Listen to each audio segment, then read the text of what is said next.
And here we go. Round 6 of the Pro Tour is underway. Another great start for Diego Ramos. And now, but somehow, someway, it looks like, from what we can tell, everyone has survived the first half a lap.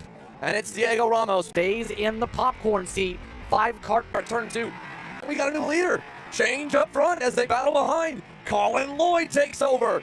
Ramos, for the first time this weekend, is on the back foot as he rides in third.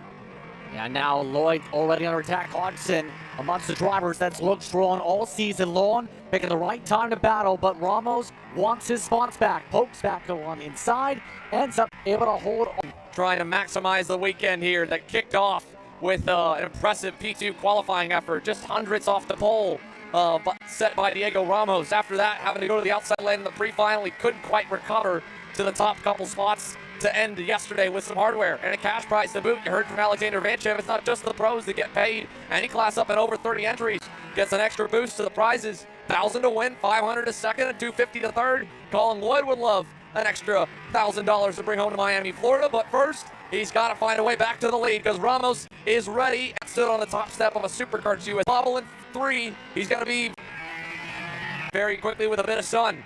Ramos, Hodgson, Moya, having to hang on. Zone, he's found a little more speed than Ramos. He's knocking on the door. Now it's the question, where does he make the pass? How does he make the pass without going through all the rain puddles? Right now, so many of the main opportunities here, Xander, you can't really take them without risking sliding your cart off the racetrack. Yeah. So this is now the game of, can you pressurize a mistake?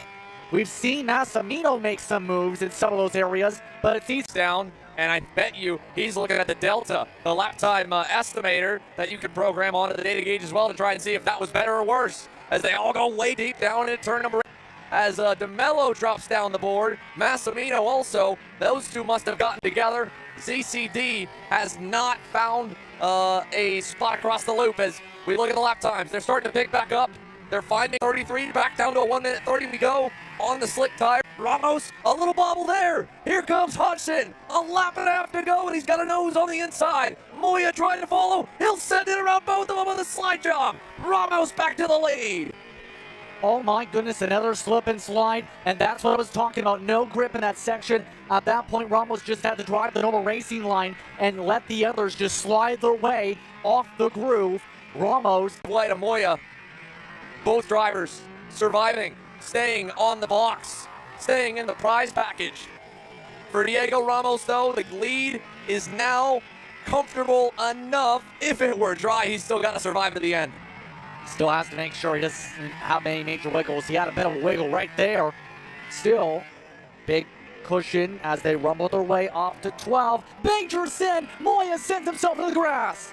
Ruben Moya laid it all on the line last lap. He sent the slider again. This time, Ramos heard him, backed up the corner, was ready for it, and Moya even still overcooked it slightly. He'll fall to third, but with the gap out back, he'll still end up on the podium. Oliver Hodgson is still digging. There's still the chance of one final mistake, one final heave down the straightaway. But can Diego Ramos do it? On the weekend, he clinched his first title. He'll sweep it all with the win on Sunday.